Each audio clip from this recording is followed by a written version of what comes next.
Si Yahweh ay banal. Ikaw ang dakilang hari, umiibig sa katuwiran. Ang dulot mo sa Israel ay ganap na katarungan. Ang dulot mo sa kanila ay pagtinging pantay-pantay. Si Yahweh ating Diyos ay lubos na parangalan. Sa harap ng kanyang trono, tayo ay manambahan. Si Yahweh ay banal. Purihin ang Panginoon.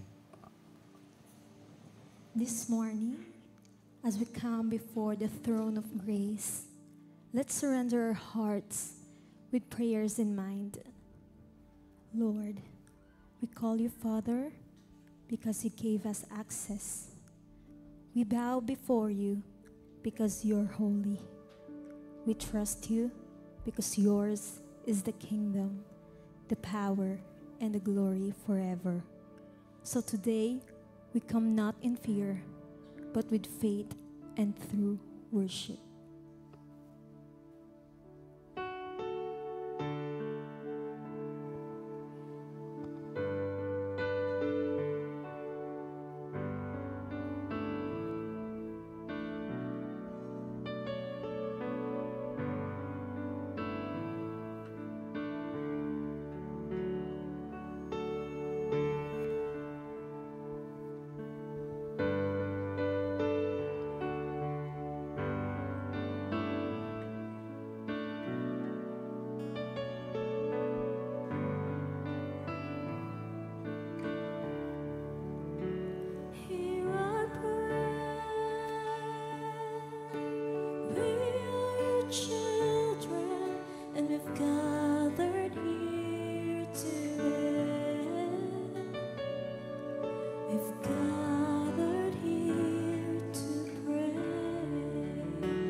Isaiah 46 verses 9 to 10 says, "Remember me, the former things, those of long ago.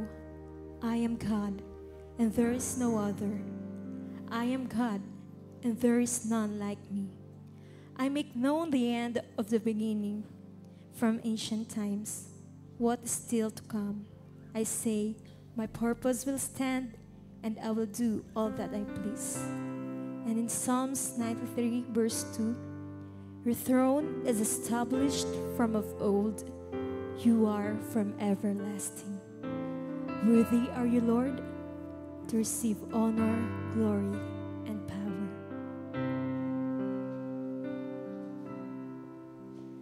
Till the nations rage, kingdoms rise and fall, there is still one King reigning over all. So I will not fear, for this truth remains, that my God is the Ancient of Days. Let's sing it one more time. Though the nations rage, kingdoms rise and fall, there is still one King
lahat po ng papuri, parangal, pagsamba ay tanging sa Diyos lamang. Amen at amen.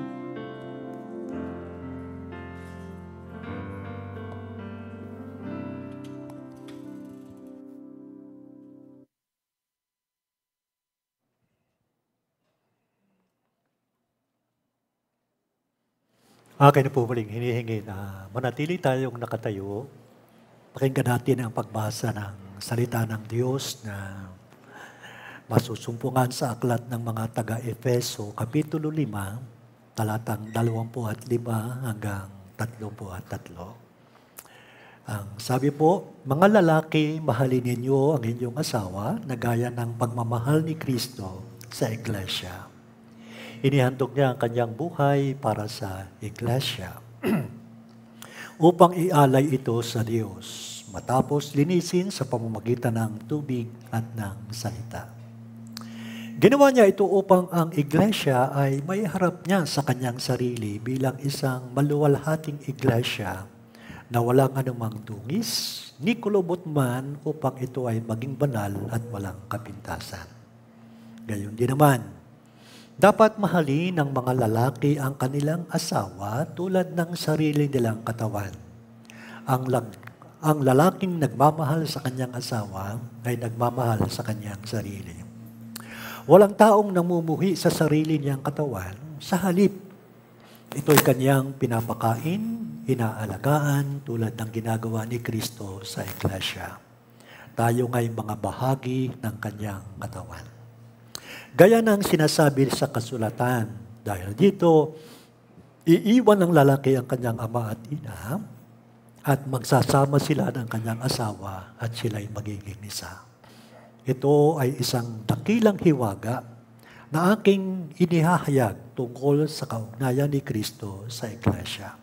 Kaya kayong mga lalaki, mahalin ninyo ang inyong asawa gaya ng inyong sarili. Mga babae, igalang naman ninyo ang inyong asawa. Kami po'y nagpapasalamat aming Ama sa Langit sa pagkakataon na ito na muli po kaming nagkakatipon upang kayo'y sambahin. Ang mga awit po ng pagpupuri at pagsamba ay inialay namin sa inyo bilang paghahanda ng aming mga puso. Sa inyo namang gagawin at sasabihin sa amin sa inyong mga salita ngayong umaga na isinulat po ng mga apostol. Kami po'y humihingi ng gabay ng banal na Espiritu upang sa amin hong pakikinig at pag-aaral nito ay aming lubos na maunawaan ang puso ninyo na nasa puso ng apostol ng kanya itong isinusulat sa mga mananampalataya sa Iglesia ng Efeso. Hindi po ito isang katang-isip lamang na ginawa niya upang sabihin at ituro sa Iglesia.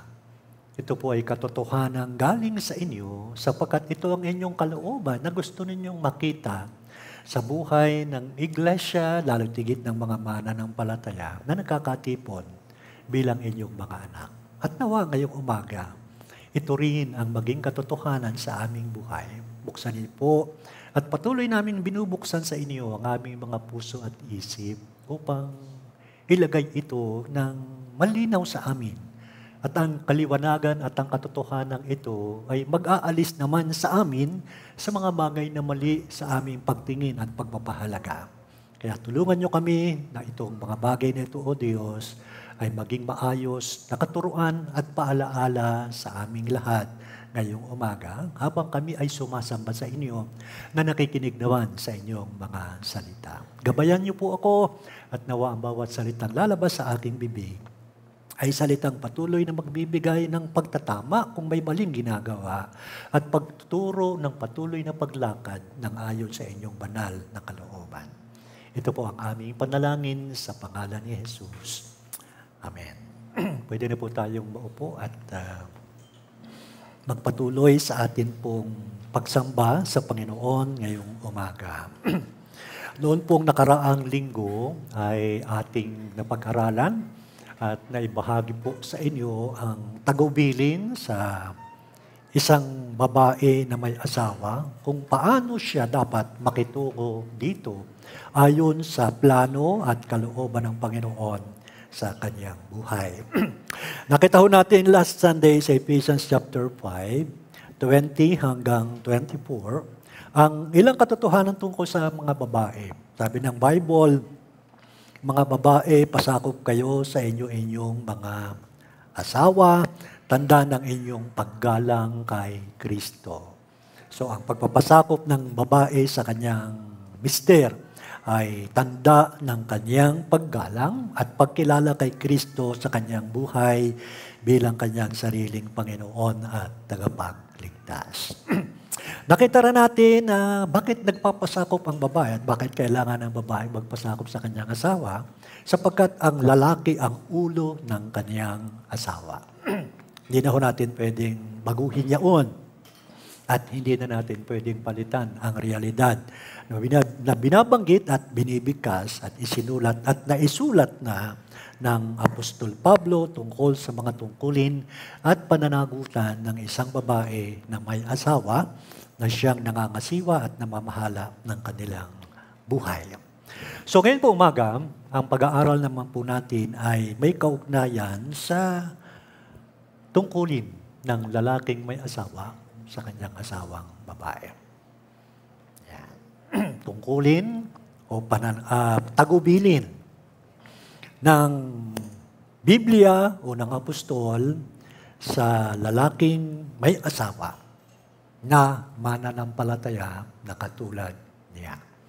Katulad po ng sinabi ko last Sunday, ang paksang ito ay sinasabi ni Pablo, hindi doon sa mga hindi mananampalataya. Sinasabi niya ito sa mga tunay na mananampalataya. Na ang babae ay mananampalataya at ang lalaki ay mananampalataya. Na namumuhay ayon sa kautusan, sa plano at layunin ng Diyos sa kanilang buhay. Kung ang babae ay magpapasakop at yun ang kanyang tungkulin, ito naman ho ang tungkulin ng lalaking may asawa sa kanyang may bahay na nagpapasakop sa kanya. Una, sabi ni Pablo, mahalin ang asawa tulad ng pagmamahal ni Kristo sa Iglesia. Okay? Mahalin ang asawa tulad ng pagmamahal ni Kristo sa Iglesia. Ang babae, pasakop kayo sa inyong mga asawa tulad ng pagpapasakop ninyo o paggalang ninyo kay Kristo.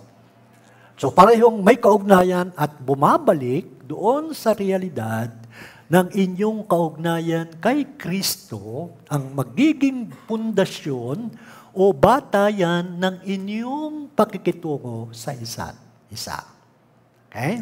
So ulitin natin, ang relasyon ng isang babae at isang lalaking mananampalataya na nagsasama bilang mag-asawa ay dapat nakapundasyon sa ginawa ni Kristo sa buhay nila. Okay? Dapat doon nakatuntong yun. Dapat doon nakatayo. Para magawa ninyo pareho ang inyong tungkulin sa isa't isa. Pag hindi ito nakatayo sa pundasyon ng inyong kaugnayan kay Kristo, hindi ninyo magagampanan ng pareho ang kalooban ng Diyos na dapat ninyong ginagampanan bilang lalaki at bilang babae sa inyong pagsasama bilang mag-asawa.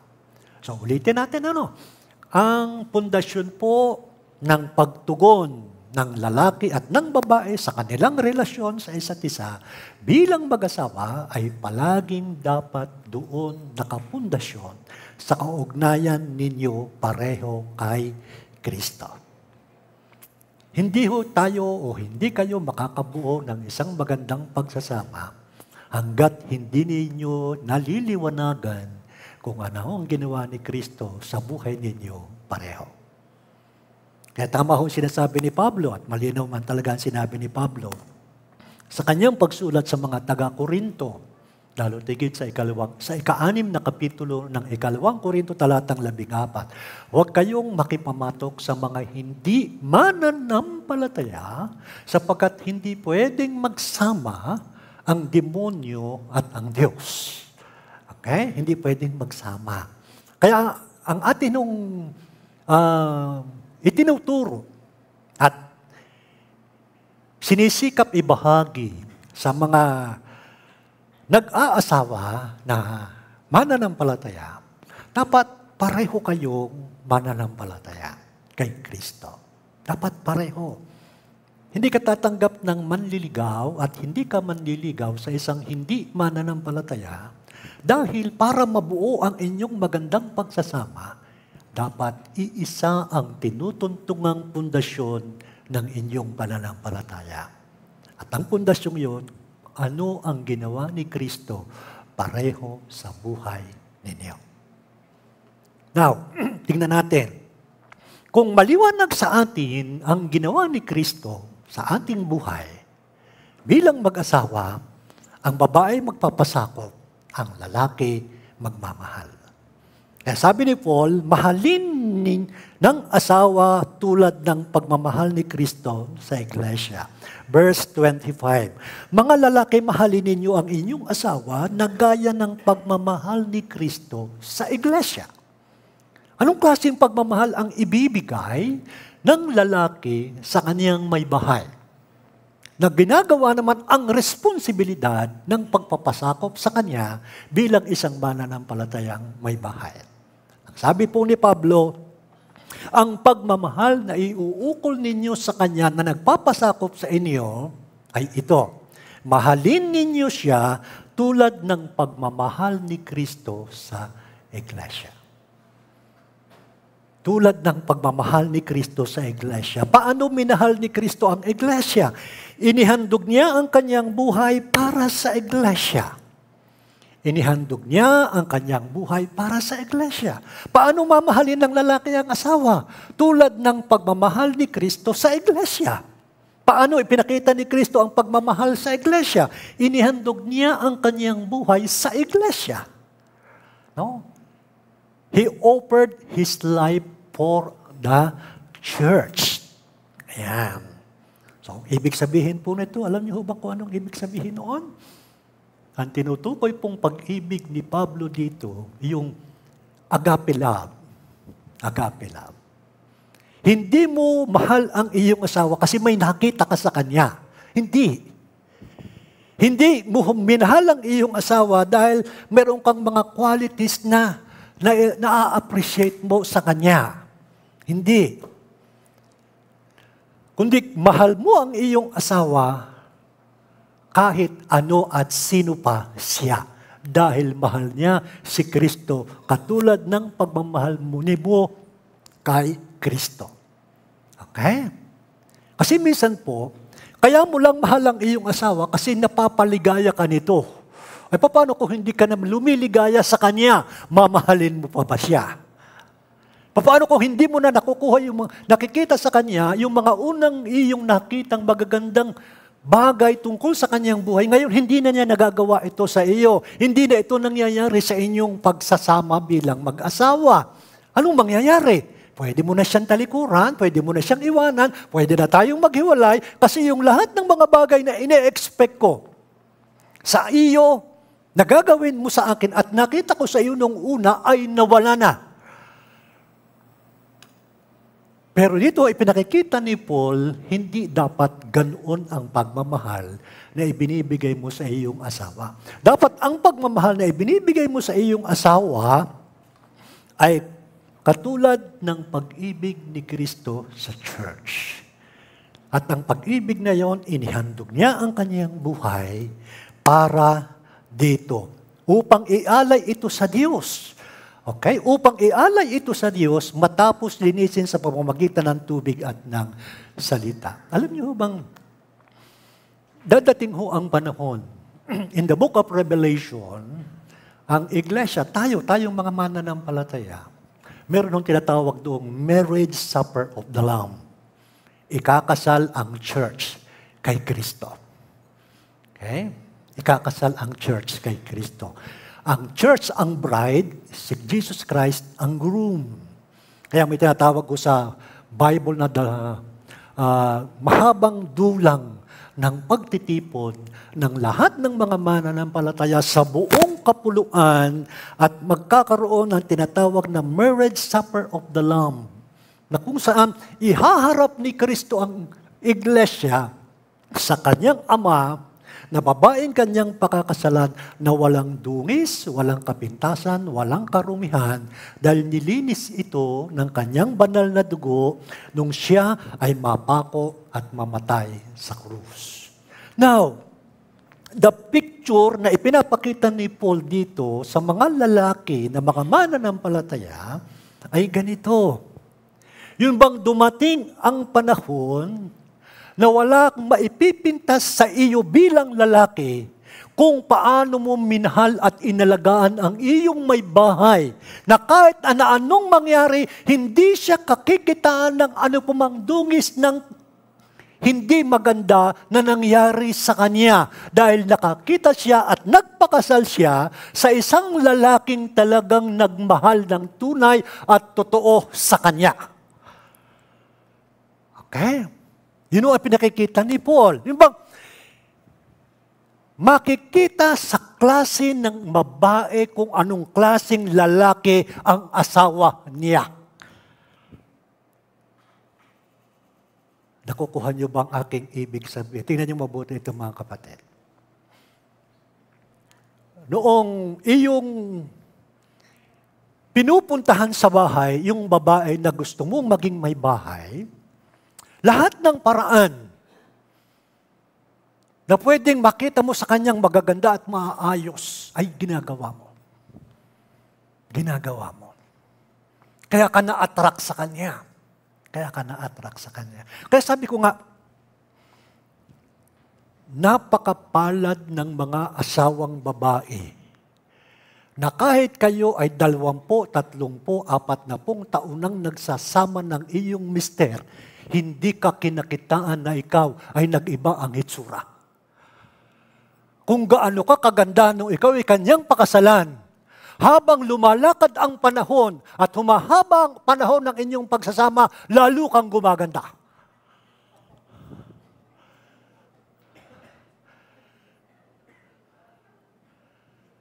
And that is the love that Paul is saying to the church of Ephesus. Okay. Kaya tingnan niyo mga misis ang inyong hitsura. Nung mapakasawa kong lalaking ito, ano nanging hitsura ko na? Pag tumitingin ako sa salamin, nakikita ko pababa yung imahen ko nung ako'y dalaga. Or wala na ang lahat. Kasi puro na lang problema ang dinala nito sa buhay ko. Alalahanin at isipin araw-araw na nagpapakulubot at nagpapasama ng aking hitsura. Kaya tingnan niyo mga kapatid dito. Kung kayo ay nasa malayong lugar at ang iyong magulang ng iyong napangasawa ay nasa malayong lugar, at pag kayo'y dumalaw sa bahay nila, sa iyong mga biyanan, ano ang sinasabi ng iyong biyanan sa iyo tungkol sa kanyang anak na babae na pinakasalan mo at ibinigay at pinagkatiwala sa iyo nung araw ng inyong kasal? May comment ba? O bakit nagkaganyan ka? Anong nangyari? May kay payat na. Kumakain pa ba? May kinakain pa ba kayo? Bakit ganyan ka? Hindi ka naman ganyan dati Anong nangyari sa iyo? Diba? Anong nangyari sa iyo? Di ba parang nakakahiya naman sa ating biyanang sa ating biyanan na ganda-ganda nga naman na rin ng dalaga. Ba't ito'y nagkaganito? Ba't nagkaganito? Napabayaan ba ito? O problema ito tungkol sa akin? Ano? Kaya mga kapatid, sabi nga, nakikita sa hitsura ng babae na may asawa kung anong lalaki ang pinakasalan niya after 5 at 10 years. makikita mo yun. What kind of husband do I have? Do I have? Okay? Kaya mamaya pag-uwi sa bahay, tingnan ninyo ang inyong hitsura.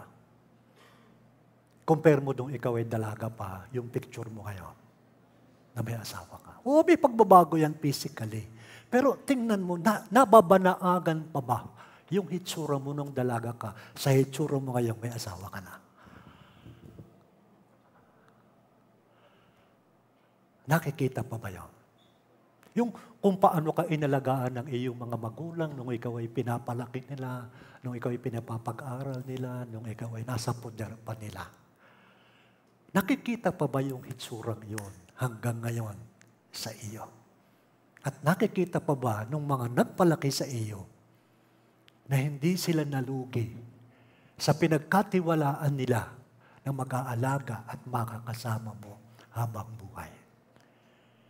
Na kapag humarap kayo sa kanila, ay masasabi nilang walang pagbabago.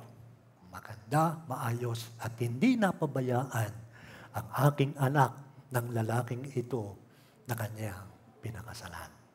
Kasi minahal siya nito tulad ng pagmamahal ni Kristo sa Iglesia. Kaya pinipicture natin, yung pag tayo ho ay iniharap ni Kristo sa kanyang Ama sa langit, sa panahon ng marriage supper of the Lamb, ang sabi po ng Book of Revelation, ihaharap niya tayo sa Ama ng walang ano pamang karumihan, ng walang ano pamang pikas ng kulubot ng balat. Dahil He wants to present us to His Father without any blemish and wrinkles. Dahil ito ang babaeng aking pinakasalan. Kaya nung mga dalaga dito, ay kayo'y mag-isip-isip. Kung ako rin lang ay magiging kawaawa sa iyo pagdating ng araw, hindi bali nang wala akong asawa, hindi naman ako nagdurusa at nasasaktan ang loob na kasama ka araw-araw. Diba? Kaya tayo naman mga lalaki, tayong mga lalaki, ang sabi nga, mahalin ninyo. Alam niyo bang sinasabi ito? Ang pinakamalapit at parehong kahulugan ng salitang ito ay care. C-A-R-E. Ang sabi po dyan, to care means that I am with and for my mate, no matter what the circumstance.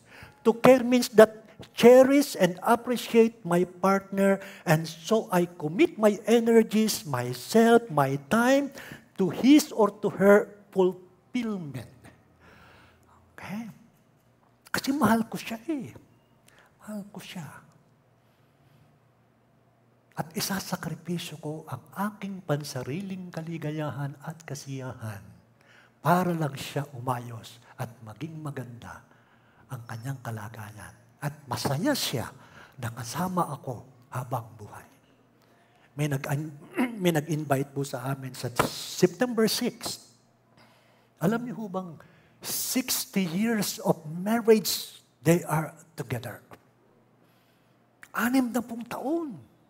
Nasa Amerika sila ngayon. Pero babalik ho sila this coming September. And they will celebrate their 60th year anniversary together as husband and wife. Tinitingnan ko yung picture nila nung bago silang kasal. Kung anong pagkakaganda ng itsura. Bagaman hindi mo na yun makikita after 60 years of their marriage, still yung tinatawag nilang commitment and cherishing one another as husband and wife ay napanatili nila, kaya nagnatili sila at nagpapatuloy silang parehong malakas na 60 taong nagsasama. Na ni minsan ay hindi pumasok sa isip nila na hiwalayan at iwanan ang isa't isa. Dumaan sila sa maraming pagsubok, dumaan sila sa maraming problema, nag-aaway, nagtatalo. Pero ang pinakamaganda, they care for one another. The husband care for his wife. And the wife submit to the care of her husband.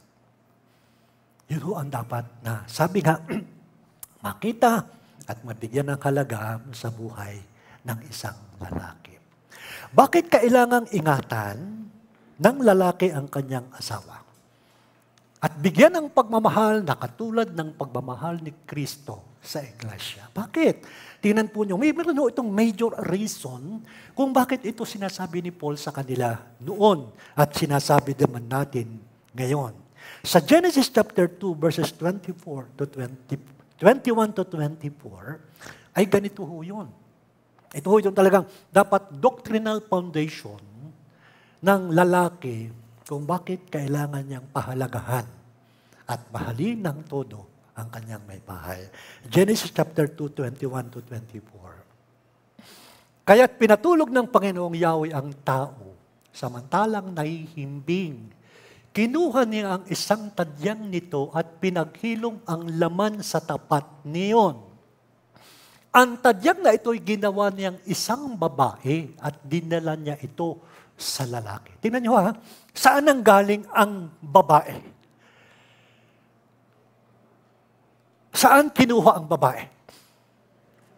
Sa tadyang ng lalaki.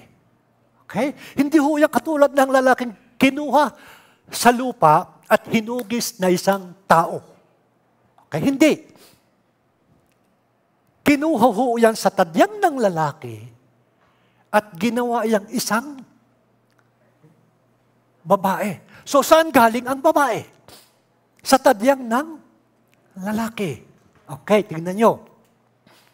Nung makita ho ito ng lalaki, anong nangyari? Okay, bigyan natin yung sumunod na verse 23. Sinabi ng lalaki, sa wakas, narito ang isang tulad ko. Laman ng aking laman, buto ng aking buto, babae ang itatawag sa kanya sapagkat sa lalaki siya kinuha.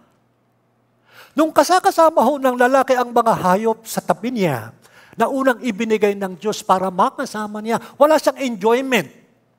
Hindi siya ganun ka-excited. Nakasama sila. Pero noong makita niya ang babae, sa piling niya, anong sabi niya? Sa wakas, at long last, narito ang isang katulad ko. Narito siya. Hindi siya katulad ng aso, hindi siya katulad ng baka, hindi siya katulad ng kabayo, hindi siya katulad o kawangis man ng kahit na anong uri ng hayop na unang pinasama ng Diyos sa akin para makasama ko. I don't enjoy them. But now, dahil sa babaeng ito, nagkaroon ng katugunan yung aking kalagayan at pangangailangan sa buhay ko. Ang ibig sabihin diyan ay ganito. Ang babae na pag-uukulan mo ng iyong pagmamahal at paglalaanan mo ng pagmamahal, oras mo at buhay mo, ang siyang nagdadala sa iyo ng kapunuan ng iyong pagkatao at pagkalalaki. Siya ang magpupuno kasi kinuha siya sa iyong tadyang Siya ang magpupuno. Kaya yung submission ng wife mo sa iyo is one way that God is fulfilling His promise na bibigyan kanya ng isang makakasama at makakatulong na iyong makaging kabahagi ng iyong buhay hanggang sa dulo na kung saan ay nandoon kayo na magkasama. Kaya sabi rito sa Bible, kaya ibibigay mo ngayon ang sarili mo sa Kanya, mamahalin mo siya. Bakit? Sa iyo siya galing Sa iyo siya galing. Kinuha siya ng Diyos sa iyo upang makasama mo sa iyong buhay na magdadala ng kapunuan sa iyong pagkalalaki at sa iyong pagkatao. Last Thursday, nasa Barangay Nasi kami ni na Pastor Dennis. na ikwento doon. May kasalan ho kami, pastor, sa linggo. Itong araw na ito. Alam niyo ho ba, pastor, na ang kakatayin hong baboy doon ay 8 at 2 baka. Sabi ko, katindi ng kasalang yan. Ano? Kaya niyo ba yun? 8 baka, 8 baboy, na tigwa 150 kilos ang isa. Gano'ng kadami noon? Ano? 150 kilos ang isang baboy, 8 piraso, 2 baka na malalaki. Kakatayin sa kasalan. Kakatayin. Sabi ko, bakit naman kadami? Ay, yan ho, pastor, ang uso eh. Yan ho ang uso dito sa amin, sa Rosario. Ikaw ko'y taga-sanang mapapangasawa ang lalaki. Taga-Tagkawayan, Quezon ho. Taga-Tagkawayan. Anong layo? No? Pero, ang tinitingnan ko doon, bakit gagastusan at paghahandaan ng ganitong kalaki ang kasalang ito? Anong dahilan? Ano nasa likod ng lahat ng mga pangyayari? Sapagkat nakita ho siguro noong lalaking kanyang pakakasala yung babaeng taga roon na kahit anong layo, ito yung babaeng magiging kasama ko for life. Bakit hindi ko ibibigay ang lahat para sa kanya matupad lang yung aking pangarap na magkasama kami habang buhay? Ang ibig sabihin ho ni Paul, ang ibig sabihin ng Bible, wala kang panghihinayangan na kahit na ano, para lang maging maganda ang kinabukasan ng iyong may bahay kasama mo. Hindi ka makhihinayang. Mga lalaki, kaya ba natin yun?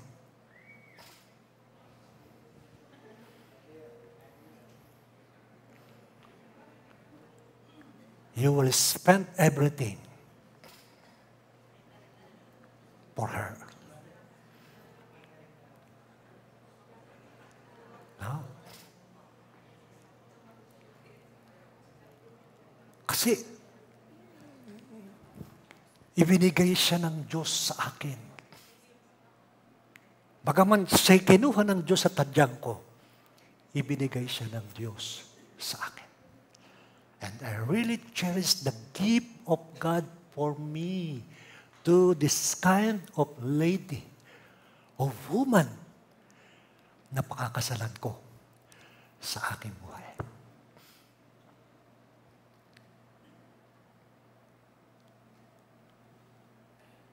O yung mga nanay na naririto na buhay pa ang inyong mga mister, masaya pa ba kayo? Kasama siya. O yamot na kayo. Na nagpe-pray na kayo, Lord, kunin mo na ito. Pagod na ako sa Kanya. Hindi ko na maintindihan ko kung ilalagay ang sarili ko kasama siya. No? Dapat hindi ganun. Dapat talagang, meron laging tinatawag na excitement. Excitement. Ang buhay ninyo bilang mag-asawa. Kaya sabi nito, sabi ng Bible, nung makita ng lalaki ang babae, sabi niya, narito ang isang tulad ko. Laman ng aking laman, buto ng aking buto, babae ang itatawag sa kanya. Babae ang itatawag sa kanya. She is a gift from God para sa akin. Kaya I will give Him all the love that I can, like the love of Christ for His church. Sacrificial love. Unconditional love. Agape love. Dito mga kapatid, I just want to make this example very clear. Tayong mga lalaki, pag sa ibang tao, kung magsalita tayo, maingat na maingat tayo. Dahan-dahan tayo. Pero pag sa asawa natin, wala na tayong salitang pinipili papunta sa kanya. Hindi na tayo maingat. Bakit ganon? Bakit ganon? Kasi ang katuwir, kahit na mangyari, hindi ako iiwanan ito. Hindi nito aalis sa akin. Asawa ko na ito eh. Mali. Mali. Kung hindi mo kayang pagsalitaan ang ibang tao ng hindi magandang salita, how much more na mas lalong hindi mo yun ginagawa sa iyong asawang babae. Dahil kung wala siya dyan, kawawa ka rin. Kawawa ka rin. Kasi walang mag-aalaga at magmamahal sa iyo. Walang iintindi at tatanggap sa iyo kung sino ka bilang asawa niya. Kaya mamaya ho, pagkatapos ng ating worship, kayo hong mga mister na naririto, ilabas ninyo ang inyong mga asawa, tapos ihatid ninyo sila sa fellowship nila mamayang hapon sa kababaihan.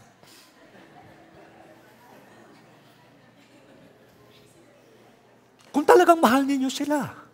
Hindi yung, siya punta na, bahala ka na. Haantay na lang kita dito mamaya pagdating mo. Oo. Pakainin mo muna siya ng lunch together. Bagaman meron dito inihahanda yata for lunch mamaya sa kababaihan. At kayo ang maghatid sa kanila, papunta doon sa San Celestino, sa kanilang kababaihan fellowship. Show to them, show to her, your love is unconditional. You will sacrifice everything para maging mabuti ang kanyang kalagayan. Kasama mo bilang asawa niya habang buhay. Alam niyo bang, pag may kailan ba? Nung Friday night, may meeting ang aking asawa online. Sabi nung inaanak namin sa kasal, ba ang ninang ay gaganda pa rin hanggang ngayon, hindi pa nagbabago eh. Hindi pa nyo naiisip, yun ho'y pride ng lalaki. Pride ng lalaki yun. Bakit? Ibig sabihin, magaling akong asawa. Ibig sabihin, naaalagaan ko ang aking asawa. Kasi yung tingin ng ibang tao sa kanya, hindi nagbabago ang hitsura. Di ba? Ano ho ang sinasabi, mga lalaki, ano ang sinasabi ng inyong mga kamag-anak at kakilala sa asawa ninyo ngayon, sa hitsura niya?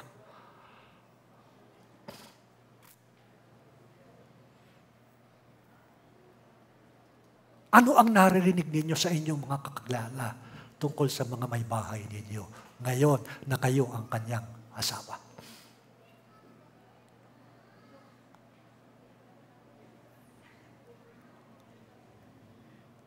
Okay? So tahimik tayo kasi ano nga kaya yun? Ano? Dapat ganoon po. Kaya napaka-importante talaga sa buhay ng mga babae at ng lalaking nagsasama bilang mag-asawa. The foundation of your marriage is the Lord Jesus Christ who died on the cross para sa inyong dalawa. Kasi you will give all the love that you can give to care for one another because of the love of God that you have as the foundation of your married life as husband and wife. Okay? Parang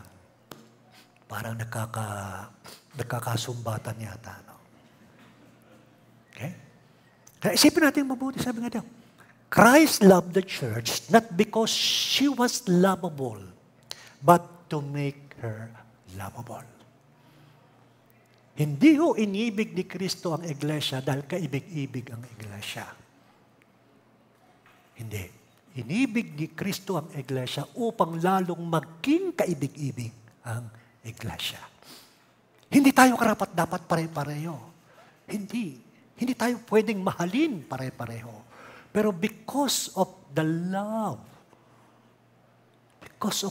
of Christ to the church now is experiencing the true meaning of love. The agape love. The unconditional love. Di ka kasarap gahong tingnan na, pag nag-church kayo every Sunday, kayong mag-asawa kasama ng inyong mga anak o ng inyong anak, you go together, you worship together because both of you are loving God together and serving God together because you love God together, because you have one faith. And the foundation of your married life is the love of Jesus Christ that died and suffered on the cross. Yun ang foundation ng inyong pagmamahalan. Sa tuwing kayo ititingin sa ginawa ni Kristo, pareho. Pareho nyo nakikita. Hindi tayo pareho karapat-dapat. Hindi tayo kaibig-ibig.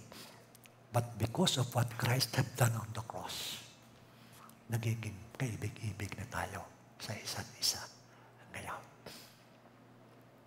Kaya the foundation of our love in our married life is the foundation of what Christ have done on the cross. Second point, bakit kailangan mahalin ng lalaki ang kanyang asawa? Verse 28, ang sabi po dito, gayon din naman, dapat mahalin ng mga lalaki ang kanyang asawa tulad ng sarili niyang katawan. Ang nagmamahal sa kanyang asawa ay nagmamahal sa kanyang sarili. Okay? Paano mamahalin? Hindi lang katulad ng pagmamahal ni Kristo sa Iglesia. Sabi po dito, mahalin ninyo ang inyong mga asawa tulad ng sarili mong katawan. Kanina katulad ng pagmamahal ni Kristo. Ngayon, katulad ng pagmamahal mo sa iyong sarili. Alagaan, itaguyod, bigyan ng isang mapayapa at ligtas na paligid na ikaw ang kasama. Okay. Uulitin ko, no? Sabi dito. Bigyan at itaguyod ng isang mapayapa at ligtas na paligid na ikaw ang kasama. Mararamdaman ng iyong asawa na sa iyo ay safe siya anytime. Safe siya, safe and secure ang pakiramdam niya sa kanyang sarili dahil ikaw ay nariyan bilang asawa niya. Hindi niya hahanapin ang safety sa ibang tao. Hindi niya hahanapin ang security sa ibang lalaki. Sapagkat para sa kanya bilang asawang babae, safe and secure ang kanyang kalagayan. Hindi siya nag-aalala. Hindi siya natatakot. Hindi siya nag-iisip. Hindi siya namumroblema. Because for her, she is secured in your arms. Kasi nakikita niya at nararamdaman niya sa iyo na kung paano mo minamahal ang iyong sarili at pinangangalagaan, ganoon din ang gagawin mo sa kanya. Ganoon din ang gagawin mo sa kanya. Nare-recall ko yung isang kapatiran nating may bahay. Sabi niya, alam niyo, Pastor, ako ho ay, kahit hindi kami ganoong kayaman, at kahit hindi kami ganoon masasabing maraming pera, maraming ganito, ako ho ay safe at secure sa Kanya. Ano ho ang basis ko doon? Ito ho ang basis ko. Nung nabubuhay pa ho ang kanyang ina, nabiyanan ko, sabi ng babae, ino-observe ko ho sa kanya kung paano niya minahal at itinaguyod hanggang sa pagkakasakit, hanggang sa mamatay ang kanyang ina. Ramdam ko sa sarili ko, kung nagawa ito sa kanyang magulang, ito rin ang gagawin niya sa akin bilang may bahay. And she enjoyed the presence of her husband until now. Because she feels that she is safe and secure sa asawa niya. Dahil nakita niya ito sa ginawa ng mister niya, sa ina niya, hanggang sa ito'y namatay. Hindi niya ito iniwanan. Hindi niya ito ipinabayaan. Ipinagpagamot niya ito. Kahit paano, Ibinigay niya ang lahat ng care sa magulang niya. Yun ho ang sinasabi ni Paul. Pahalin mo ang iyong asawa tulad ng pagmamahal mo sa iyong sarili. Kung paano mo binibihisan, kung paano mo nililinisan, kung paano mo pinapakain, kung paano mo inaalagaan ang iyong katawan, yun din ang gagawin mo sa Kanya. Hindi mo siya bibigyan ng dahilan para siya mangonsumisyon at magkasakit dahil sa pamumroblema sa iyo. At sa pag-iintindi sa iyo. Kasi minsan unfair ang buhay ng mag-asawa eh. Unfair. Bakit nasasabi nating unfair? Pagdating ho sa mga bagay na intindihin sa loob ng bahay, lagi sinasabi ng mga babae ito, ang hirap mag-isip ng lulutuin, ang hirap mag-isip ng bibilhin, ang hirap mag-isip ng kung ano-ano. Bakit ganun? Bakit sila lang ba nag-iisip? Bakit sila lang problema? Bakit hindi kasamang nag-iisip at problema yung lalaki? No. Kung mahal mo ang iyong asawa na babae, hindi mo siya dadalhan ng isipin at kabigatan sa puso at isip niya. Ang dadalhin mo lagi sa kanya, yung mararamdaman niya, she is secure and safe in your hands. And she will enjoy her life as a wife and as a mother to your children.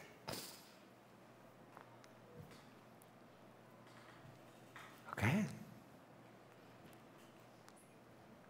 Hindi ho yung problema, isipin, intindihin, ang iniuuwi natin sa ating bahay. Hindi dapat ganun. Ang sabi ni Paul, mahalin ninyo ang inyong asawa tulad ng pag-ibig ninyo sa inyong mga sarili. Kung ayaw mo ng problema, huwag mo nang bigyan ng problema ang iyong asawa. Kung ayaw mo nang intindihin, huwag mong dalhan ng intindihin ang iyong asawa. Okay? Ibigay mo sa kanya yung pagmamahal na katulad ng pagmamahal mo sa iyong sarili. Kaya sabi ko nga, yung isa naming inaanak sa kasal na, yung babae, alam niyo yung babae, every now and then, ay inaatake ng pagtaas ng kanyang blood pressure. Lagi siya, tuwi na lang magkakaroon, tataas ang BP niya, Kachat ko sila last week. Sabi ko nga, bakit ganun? Anong nangyayari sa inyong kalagayan? Pastor, wala naman akong problema sa aking mister. Napakabait niya. Provider namin. Talagang secured kami sa kanya. O bakit ikaw tumataas ang BP? Ewan ko, parang basta na lang laging ganoon. Tuwing may mangyayari, hindi naman sa amin, sa iba, tumataas iyong BP ko. At laging ang tendency ko ay magpadala sa ospital, kasama siya. Pero wala man makita ang doktor sa akin. Pero isang bagay ho na natitreasure ko sa buhay ko, sa asawa ko. Kahit ganito ako, naiintindihan niya ang kalagayan ko at pinagtataanan ko. Hindi niya ako kinagagalitan. Wala akong naririnig na ano pa mang salita na hindi maganda sa pandinig ko sa tuwing dumadating sa buhay ko ang ganito. Ang tangi ko hong nakikita, sinasamahan niya ako kahit saan. At tinitiyak niya na safe ako, nakasama siya. Kahit alam niyang ito namang aking problema ay hindi dulot ng problema sa pamilya o sa kanya. But still, his comfort, his love, his care, and the security that I need nararamdaman ko po sa Kanya. Wala ho kaming problema sa relationship. Pero talaga hong nadating sa buhay ko ang ganito. Pero ang ipinagpapasalamat ko sa Panginoon, meron akong husband na always ready to tell to me, I am here for you. Narito ako para sa iyo. Ikaw, ang sarap ng buhay pagka ganoon. Ang inyong relasyon, ang iyong ginagawa sa iyong may bahay, at sa inyong pagsasama bilang mag-asawa. At sana mga kapatid, ang prayer natin today, at sa mga susunod na mga panahon, mga lalaki, na katulad ko at mga mister, listen to the voice of your wife. Don't argue. Makinig kayo sa boses ng inyong mga asawa. At huwag kayong magtalo. Kung dumadaing siya na wala namang kadahidahilan, hayaan mong maramdaman niya. Hindi ka naiirita sa kung ano ba ang sinasabi niya. Nakikinig ka sa kanya. At iparamdam mo sa kanya, I am here to care. I'm here to listen. And feel secure. Iparamdam mong secure siya sa iyo. Iparamdam mo yun. Iparanas mo yun sa kanya.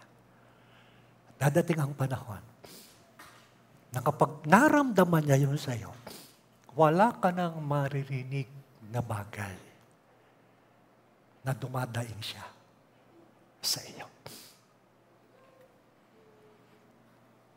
Girls need safety and security in the hands of men. Kailangan nila yun. Yun ho ang hinahanap nila. Security and safety in our hands as their husbands. Kaya minsan ho, kahit hindi walang nararamdaman, yan ho'y nadaing. Nagsasalita ng ganito. Bakit? Kasi gusto ho niyang malaman, safe and secure ba ako sa asawa ko? Paano pag ako'y may sakit na? Meron ba akong assurance na aalagaan talaga niya ako? Babantayan niya ako at sasamahan niya ako.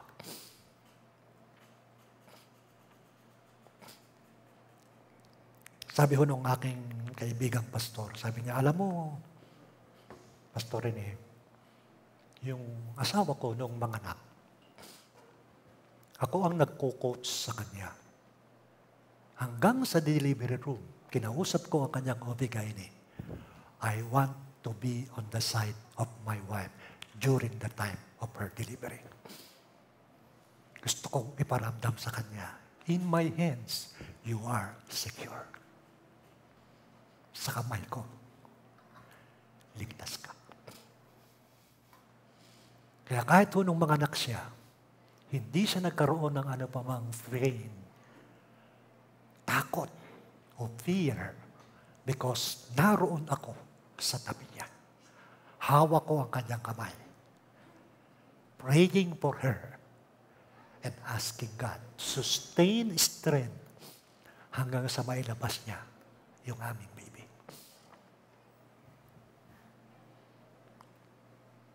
Yun ho ba'y nagagawa pa rin natin ngayon? Nagagawa. Magbisan kasi, nanganak na. Hindi na nakaintindihan ng lalaki. Nanganak na pala ang asawa ko. No? Dapat hindi gano'n. Dapat hanggang sa oras ng kanyang panganganak, sa sakit at hirap ng deliberasyon ng paglabas ng bata, nandoon ka sa tabi niya. Hawak mo ang kanyang kamay at sinasabi mo sa kanya, narito lang ako. Hindi kita iiwanan. Hindi kita papabayaan. Tayo po ito ngayon. Nagpapasalamat po kami, Panginoong Diyos, sa inyo. Sa kabutihan ninyo, sa salita ninyo, sa pagpaalaala ninyo sa amin. Tulungan niyo po ang lahat ng mga tatay na narito. Lahat ng mga lalaking may asawa. Maramdaman talaga ng mga may bahay namin yung pagmamahal ni Kristo sa kanila sa pamamagitan ng pagmamahal na ibinibigay namin sa kanila. Yung pagmamahal na katulad ng pagmamahal namin sa aming mga sarili ay maramdaman ng aming mga asawa sa amin.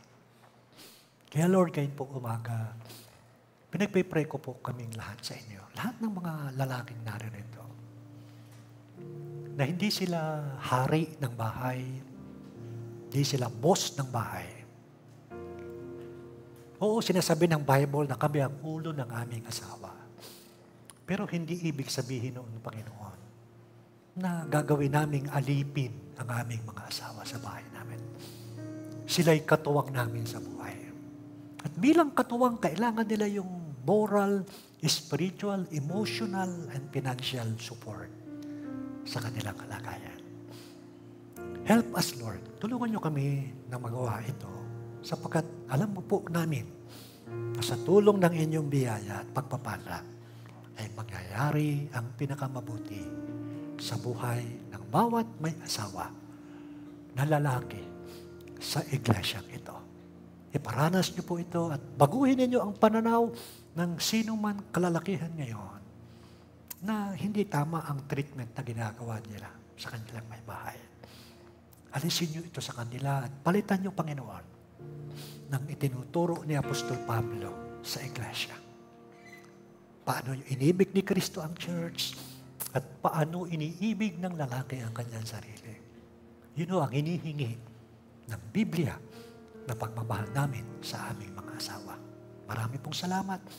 Ang lahat po ng ito ay panalangin namin sa inyo sa pangalan ni Jesus. Amen.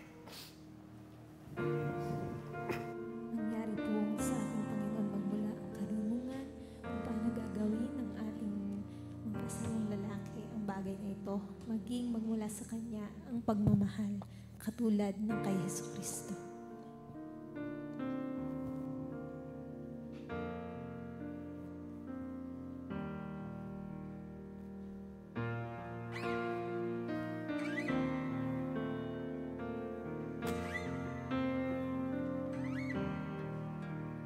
Christ the wisdom, we are humbled when you hide your ways from us.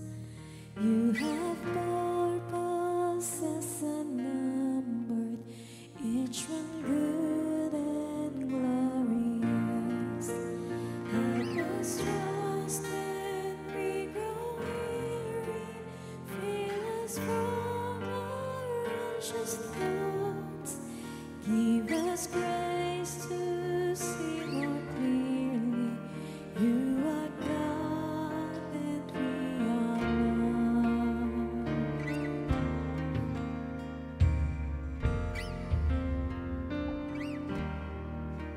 Christ the wisdom, be our gladness when we fail to understand.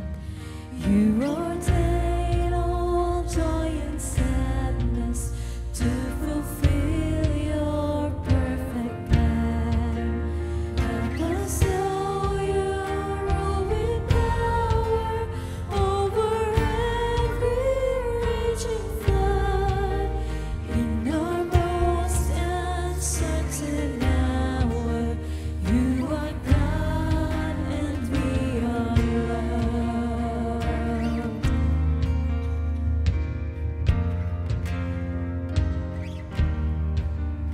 Christ our wisdom we will follow, though the way ahead is veiled. As we journey through the shadows, grant us faith where sight has failed. Help us cling to your commandments, strengthened by your faithful word.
Amang banal, marami pong salamat sa mga oras na ito, Panginoon.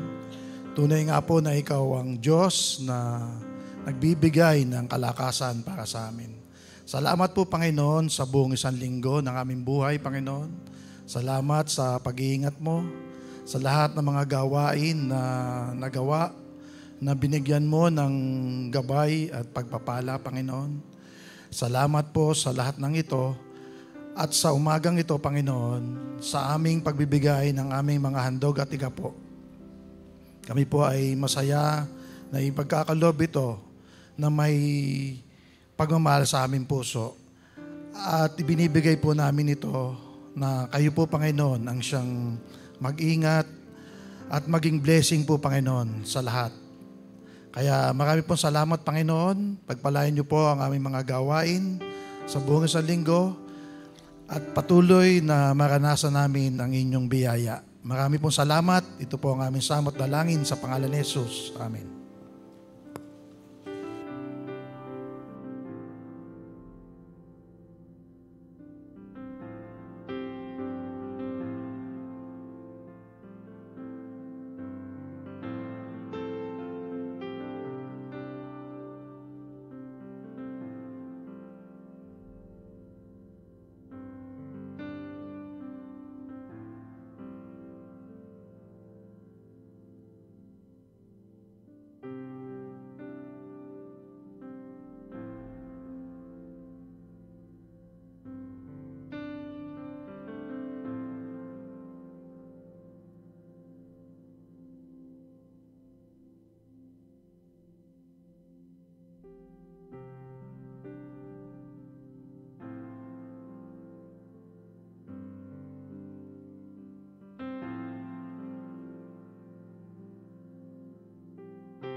Tayo po lahat ay magsitayo, tayo po ay darako sa ating pangwakas na panalangin.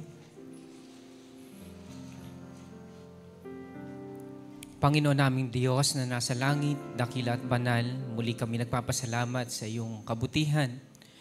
Salamat po sa iyong pag-ibig sa amin, Panginoon. Salamat din po, Panginoon, sa mga ilang paalaala na mula sa iyong salita sa pagitan ng mag-asawang babae at lalaki, Panginoon. Aking panalangin dakilan, Diyos, bawat isa sa amin na may asawa at na mag-asawa, Panginoon, aking panalangin, manatili ang pag-ibig, pagmamahalan sa kanila, Panginoon, pagkakaisa at pagsusunuran, Panginoon, pag-aalaga sa isa't isa, Panginoon, pagpapasakop, Panginoon, ang aking panalangin sa loob ng tahanan o dakilan, Diyos. Magampanan ng babae at na lalaki ang kanilang mga responsibilidad bilang asawa, Panginoon. Kayo, Panginoon, din ang patuloy na magbibigay ng lakas ng katawan sa kanila. Sa bawat isa, Panginoon, na may taguyod ang kanilang pamilya, Panginoon, at makitaan ang kanilang mga anak na puno ng pag-ibig o dakilan, Diyos, na ang kanilang mga anak, Panginoon, ay lalaki na may pagmamahal dahil ito ay nakikita sa kanilang mga magulang o dakilan, Diyos. Panginoon, ngayon din pong oras na ito, aking idinadalangin, patuloy mong pagpalain ang buong isang linggo namin, Panginoon, bilang isang mananampalataya. Mamuhay kami sa kabanalan at sa iyong kalooban, Panginoon. Pagpalain niyo po, Panginoon, ang mga hanap buhay, ang bawat pinagkikitaan ng may bawat kapatiran o dakilan, Diyos. Patuloy na bigyan niyo po kami ng lakas ng katawan, bigyan ng karunungan o Panginoon. Maging sa iyong pag-iingat po sa amin, Panginoon, sa mga lugar na aming mga pupuntahan upang maghanap buhay o dakilan, Diyos. Panginoon, salamat po at salamat sa kalakasan. Salamat muli, Panginoon, sa pag-ibig. Salamat sa iyong biyaya, Panginoon, na patuloy naming naranasan bawat umaga, o Panginoon. Sa iyo ang kapurihan, o dakilan, Diyos. Sa iyo ang kadakilaan, Panginoon. Sa Kanya na makapag-iingat sa atin upang hindi kayo magkasala at makapaghaharap sa inyo ng walang kapintasan. At may malaking kagalakan sa Kanyang kaluwalhatian. Sa isang Diyos na ating tagapagligtas sa pamamagitan ni Jesucristo na ating Panginoon. Sa Kanyang kaluwalhatian, kadakilaan, kapamahalaan at kapangyarihan mula pa noong una, ngayon at magpakailanman. Amen. Amen.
Tunay nga pong napakadikila ng ating Panginoon.